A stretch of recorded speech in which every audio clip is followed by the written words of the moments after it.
નવસારી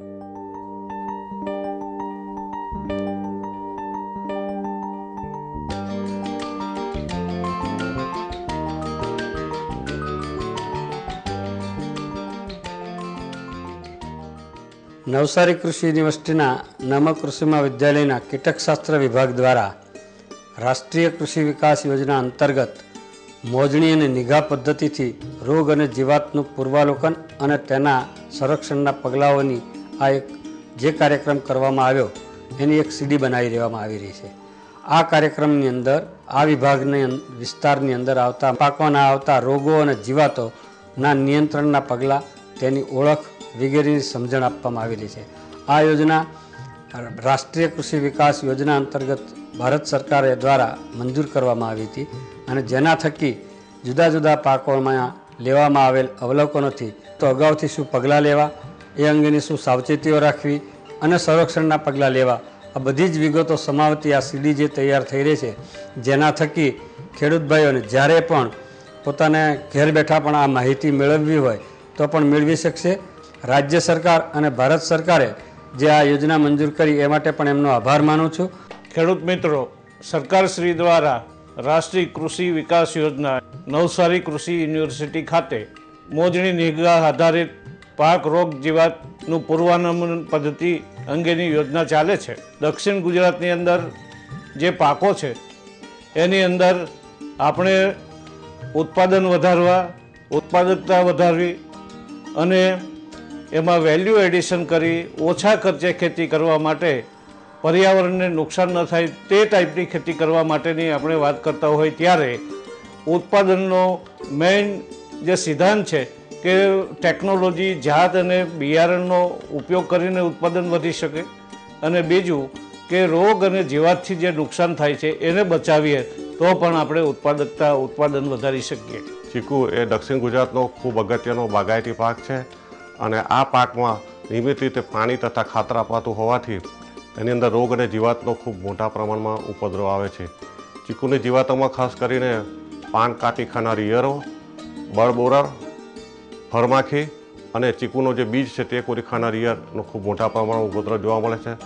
બહુ વર્ષાયુ પાક હોવાથી એમાં ખેડૂતો સમય માત્ર આધારિત જો જંતુનાશક દવા અથવા તો રોગનાશક દવાનો ઉપયોગ કરે તો એનાથી ખેડૂતોને આર્થિક રીતે પોષણક્ષમ ફાયદો થાય.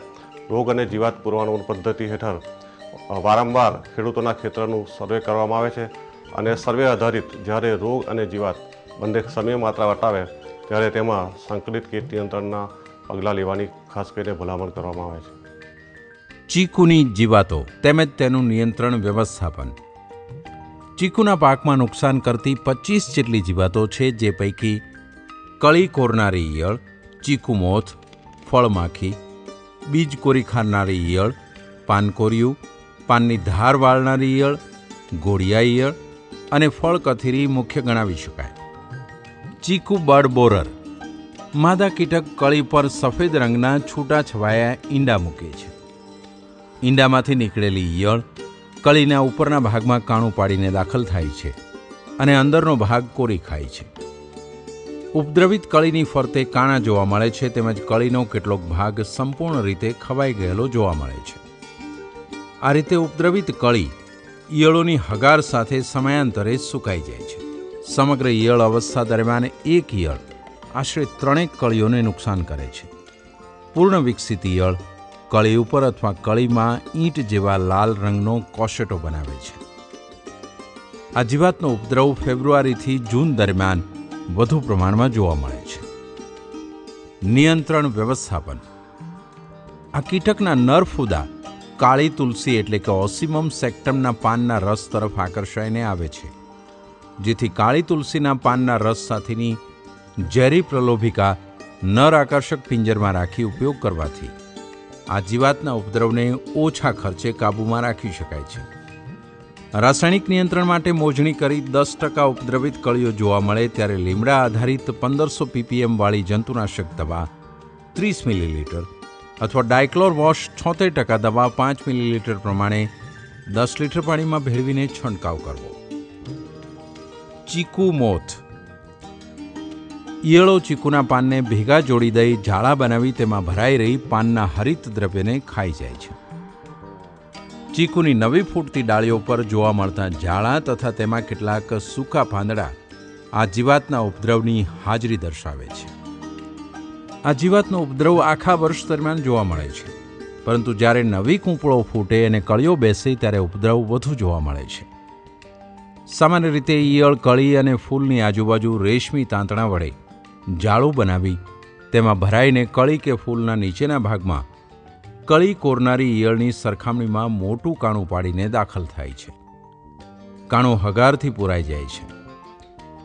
નિયંત્રણ વ્યવસ્થાપન. ઉપદ્રવિત પાનના ઝુમખા ઈયળ સહિત તોડીને નાશ કરવો. રાસાયણિક નિયંત્રણ માટે મોજણી કરતા રહેવું અને જો 20% ઉપદ્રવિત પાન જોવા મળે ત્યારે ડાયક્લોરવોશ 76% દવા 5 મિલીલીટર 10 લીટર પાણીમાં ભેળવીને છંટકાવ કરવો. પાનની મધ્યનસથી ધાર વાળનારી ઈયળ. નાની ઈયળ શરૂઆતમાં કુમળા પાનને મધ્યનસથી કોતરી ખાય છે. બીજી, ત્રીજી અને ચોથી અવસ્થાની ઈયળો પાનને મધ્યનસથી વાળી દઈ 2 ધારો વચ્ચે જાળો બનાવે છે. ઈયળ આવા વાળેલા પાનમાં રહીને પાનના હરિતદ્રવ્ય ખાઈને નુકસાન કરે છે. એક વાળેલા પાનમાં એક જ ઈયળ જોવા મળે છે, પરંતુ આ ઈયળ નુકસાન કરેલા પાનમાં કાણું પાડીને બહાર નીકળી બીજા પાનને પણ નુકસાન કરે છે. પાન કોરિયો. ઈયળ પાનના ડીંટા તરફથી ધાર વાળી તેમાં ભરાઈને પાનના હરિતદ્રવ્ય ખાઈને નુકસાન કરે છે, જેથી પાનની ધાર વાળનારી ઈયળ તરીકે પણ તે ઓળખાય છે. નિયંત્રણ વ્યવસ્થાપન. લીમડા આધારિત 1500 ppm વાળી જંતુનાશક દવા 30 મિલીલીટર અથવા ડાયક્લોરવોશ 76% દવા 5 મિલીલીટર પ્રમાણે 10 લીટર પાણીમાં ભેળવીને છંટકાવ કરવો. ચીકુની ફળમાખી. આ જીવાતનો ઉપદ્રવ મે મહિનામાં વધારે જોવા મળે છે. આ જીવાતની માદા માખી ફળની છાલની નીચે ઈંડા મૂકે છે.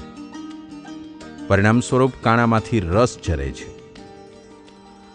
અનુકૂળ પરિસ્થિતિમાં ઈંડામાંથી કીડા નીકળી ફળની અંદરનો ભાગ ખાવાનું શરૂ કરે છે. પરિણામ સ્વરૂપ ફળમાં કોહવાટ પેદા થાય છે અને અંતે ઉપદ્રવિત ફળ ઝાડ પરથી ખરી પડે છે. આ રીતે ઉત્પાદન ઉપર માઠી અસર થાય છે. નિયંત્રણ વ્યવસ્થાપન. સ્વચ્છતા જાળવવી તેમજ નીચે ખરી પડેલા ઉપદ્રવિત ફળોને દરરોજ ભેગા કરીને તેને ઊંડા ખાડામાં દાટી ઉપદ્રવિત ફળમાં રહેલા કીડાનો નાશ થઈ શકે છે. ઝાડની ફરતે અવારનવાર ખેડ અથવા ગોળ કરવાથી કોશેટાનો નાશ થાય છે. આંબાવાડિયા તેમજ શેઢા પર કાળી તુલસીનું વાવેતર કરી તુલસીના છોડ ઉપર ફેન્થિયોન 100% એસી 10 મિલીલીટર દવા 10 લીટર પાણીમાં ભેળવીને કેરીની સિઝન દરમિયાન 15-15 દિવસના અંતરે છંટકાવ કરવાથી નર ફળમાખીનું નિયંત્રણ કરી શકાય છે. મિથાઇલયુઝિનોલ ટ્રેપનો ઉપયોગ કરી ફળમાખીના નર કીટકોને આકર્ષીને નાશ કરી શકાય છે. આવા ટ્રેપમાં મિથાઇલયુઝિનોલ તથા ડાયક્લોરવોશ 76% દવા 1:1 પ્રમાણમાં ભેળવી તૈયાર થયેલા દ્રાવણમાં રૂનું પૂમડું બોળીને ટ્રેપમાં રાખવું. હેક્ટર દીઠ 5 થી 7 ટ્રેપ મૂકવા તેમજ દર અઠવાડિયે રૂનું પૂમડું બદલી રિચાર્જ કરેલું રૂનું નવું પૂમડું મૂકવું. કીટકશાસ્ત્ર વિભાગ નમ કૃષિ મહાવિદ્યાલય નવસારી દ્વારા વિકસાવવામાં આવેલ મેગા ટ્રેપ ખોખા ટ્રેપથી પણ ખૂબ જ ઓછા સમયમાં નર ફળમાખીનું અસરકારક નિયંત્રણ થઈ શકે છે. આ માટે મિથાઇલયુઝિનોલ વત્તા સોલ્વન્ટ વત્તા ડાયક્લોરવોશ 4:6:1 પ્રમાણમાં તૈયાર કરેલું દ્રાવણ સારી રીતે શોષાઈ શકતું હોય તેવા ખોખાનો ઉપયોગ કરી શકાય છે. આ દ્રાવણને ખોખાની અંદરની સપાટીએ લગાડવું. માખીને દાખલ થવા માટે મોટા કાણા પાડવા. આવા મેગા ટ્રેપ આંબાવાડી કે વાડીની અંદર આવેલા મકાનના ઓથ હેઠળ મૂકી શકાય છે. ચીકુના બીજ ખાનારી ઈયળ. ઈયળ મધ્યમ કદના ફળમાં કાણું પાડી અંદર દાખલ થાય છે અને વિકસતા બીજ સુધી પહોંચે છે. ત્યારબાદ બીજમાં દાખલ થઈ બીજ કોરી ખાઈને ઈયળ અવસ્થા પૂરી કરે છે અને પછી ફરીથી ફળમાં કાણું પાડી બહાર આવી કુમળા પાન ઉપર કોશેટો બનાવે છે. આમ ફળોનો બજાર ભાવ ઓછો મળતા આર્થિક રીતે મોટું નુકસાન થાય છે. સામાન્ય રીતે ચોમાસું પૂરું થતાં ઉપદ્રવ શરૂ થાય છે. અને ફેબ્રુઆરી સુધીમાં 10થી 50% જેટલું નુકસાન પહોંચાડી શકે છે. નિયંત્રણ વ્યવસ્થાપન. ઓક્ટોબર-નવેમ્બર માસમાં 25 દિવસના અંતરે profenofos 50% EC 15 millilitre, lambda cyhalothrin 5% EC 10 millilitre અથવા પ્રોફેનોફોસ 40% વત્તા સાયપરમેથ્રીન 4% ઇસી 10 મિલીલીટર દવા 10 લીટર પાણીમાં ભેળવીને છંટકાવ કરવો. ચીકુની ઘોડિયા ઈયળ. ઈયળ શરૂઆતમાં કુમળા પાન અને પાછળથી તમામ પ્રકારના પાન કાપીને મોટા પ્રમાણમાં નુકસાન કરે છે. ઉપદ્રવ વધુ હોય ત્યારે ડાળીની ટોચના પાન ઉપર ફક્ત મધ્ય નસ જોવા મળે છે. નિયંત્રણ વ્યવસ્થાપન. આ જીવાતનો ઉપદ્રવ વધુ હોય ત્યારે ક્લોરપાયરીફોસ 50% વત્તા સાયપરમેથ્રીન 5% ઇસી 10 મિલીલીટર અથવા કાર્બોસલ્ફાન 50% ઇસી 20 મિલીલીટર દવા 10 લીટર પાણીમાં ભેળવીને છંટકાવ કરવો. ચીકુના રોગો તેમજ તેનું નિયંત્રણ વ્યવસ્થાપન. પાનના ટપકાનો રોગ. આ રોગની શરૂઆતમાં પાન ઉપર નાના લાલ તથા બદામી રંગના ટપકા જોવા મળે છે, જે સમય જતાં એકબીજા સાથે ભળી જઈ ધાબા રૂપે જોવા મળે છે. રાખોડી ટપકામાં શરૂઆતમાં પાન ઉપર પીળા ટપકા જોવા મળે છે, જે સમય જતાં રાખોડી રંગના થઈ જાય છે. ઉગ્ર સ્વરૂપ પકડે ત્યારે પાન આખું પીળું પડી જાય છે. ટપકામાં ફૂગના અસંખ્ય કાળા રંગના બારીક અવશેષો જોવા મળે છે. આ ટપકાનો મધ્ય ભાગ ભૂખરા રંગનો થઈ જાય છે, જ્યારે કિનારી તપકીરિયા રંગની રહે છે અને છેવટે પાન ખરી પડે છે. આ રોગનો ઉપદ્રવ ઓક્ટોબર-નવેમ્બર માસમાં વધુ જોવા મળે છે. નિયંત્રણ વ્યવસ્થાપન. મેન્કોઝેબ 2 ગ્રામ પ્રતિ લીટર અથવા કાર્બેન્ડેઝિમ 3 ગ્રામ પ્રતિ લીટર 20 દિવસના અંતરે 2 છંટકાવ કરવા. સુકારો, વિલ્ટ. છેલ્લા કેટલાક વર્ષોથી આ રોગ દક્ષિણ ગુજરાતમાં છૂટો છવાયો જોવા મળે છે. આ રોગ જમીનજન્ય ફૂગથી થાય છે. દક્ષિણ ગુજરાતમાં આ રોગ ખાસ કરીને ચોમાસું પૂરું થયા બાદ સપ્ટેમ્બર-ઓક્ટોબર માસમાં જોવા મળે છે. આ રોગમાં ઝાડ પ્રથમ ઝાંખું, પીળું અને ફિક્કું પડી જઈ ધીરે ધીરે સુકાવા લાગે છે. જો યોગ્ય કાળજી લેવામાં ન આવે તો આખું ઝાડ સુકાઈને મરી જાય છે. આ રોગમાં પાનનું ઝરણ થાય છે.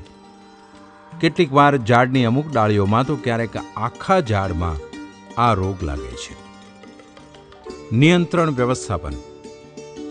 આ રોગના નિયંત્રણ માટે 20થી 25 દિવસના અંતરે 3 વખત ઝાડના થડમાં 20 લીટર પાણીમાં 20 ગ્રામ કાર્બેન્ડેઝિમ દવા અને 200 ગ્રામ યુરિયા મેળવીને રેડવું. યોગ્ય પ્રમાણમાં પિયત આપવું તથા ચોમાસા દરમિયાન વાડીમાંથી વધારાના પાણીનો નિકાલ કરવો.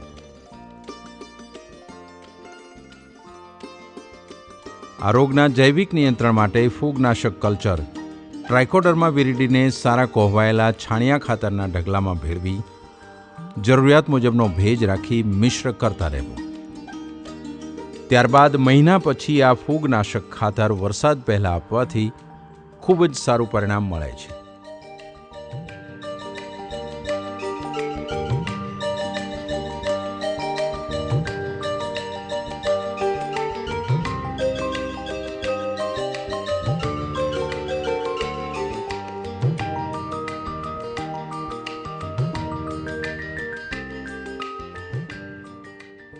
શ્યામ છારો, સ્યુટીમોલ્ડ. આ રોગ મુખ્યત્વે જ્યાં ભીંગડાવાળી જીવાત તેમજ ચીકટોનો ઉપદ્રવ વધુ પ્રમાણમાં હોય તેવા વિસ્તારમાં જોવા મળે છે. આ જીવાતના શરીરમાંથી એક જાતનું ચીકણું અને ગળું પ્રવાહી જરે છે, જે પાન તેમજ વૃક્ષની ડાળીઓ પર પડે છે. પરિણામે પાન અને ડાળીઓ પર કાળા રંગની ફૂગ ઉગી નીકળે છે. તેથી આ રોગને શ્યામ છારો કહેવામાં આવે છે. ફૂગના આવરણની સીધી અસર પાનની પ્રકાશ સંશ્લેષણની ક્રિયા પર થતી હોવાથી ખોરાક બનાવવામાં અવરોધ પેદા થાય છે, જેના પરિણામે ઝાડની વૃદ્ધિ તેમજ યોગ્ય વિકાસ અટકે છે. નિયંત્રણ વ્યવસ્થાપન. આ રોગ માટે મુખ્યત્વે જીવાત જવાબદાર હોવાથી યોગ્ય કીટનાશક દવાઓનો ઉપયોગ કરવો. મેન્કોઝેબ 2 ગ્રામ પ્રતિ લીટર અથવા કાર્બેન્ડેઝિમ અડધો ગ્રામ પ્રતિ લીટરનો છંટકાવ કરવો. પાકની પાછલી અવસ્થાએ સાદા પાણીનો છંટકાવ કરી ઝાડને નવડાવી દેવું અથવા સ્ટાર્ચનું દ્રાવણ બનાવી છંટકાવ કરવાથી સારું પરિણામ મળે છે. ચીકુનો વાંદો લોરેન્થસ. ચીકુની ડાળી ઉપર ચીકુ કરતાં જુદા પ્રકારના પાનવાળા છોડ ઉગી નીકળે છે, જે એક પરોપજીવી વનસ્પતિ છે જે ચીકુમાંથી પોતાનું શોષણ મેળવે છે. આ છોડના ડાળી સાથેના જોડાણ આગળ ગાંઠ બનેલી હોય છે. આ છોડ ઉપર નાના બોર જેવા ફળ આવે છે જે ખાવામાં મીઠા હોય છે. પક્ષીઓ આ ફળ ખાય છે અને ચાંચ અને મળ દ્વારા વાંદાનો ફેલાવો કરે છે. નિયંત્રણ વ્યવસ્થાપન. આ રોગના અસરકારક નિયંત્રણ માટે ગાંઠ સુધીના વાંદા વાળી ડાળી કાપી લેવી અને કપાયેલા ભાગો પર બોર્ડો પેસ્ટ અથવા ડામર લગાડવો. તો મિત્રો, આ રીતે ચીકુની જીવાતો અને રોગોને પણ આપણે ઓળખીને જો સમયસર તેનું નિયંત્રણ કરીએ તો તેમાં પણ ખૂબ સારું ઉત્પાદન મેળવી શકીએ છીએ, નુકસાન અટકાવી શકીએ છીએ અને સારી ગુણવત્તાવાળો માલ બજારમાં મૂકીને ખૂબ સારી ઉપજ મેળવી શકીએ છીએ.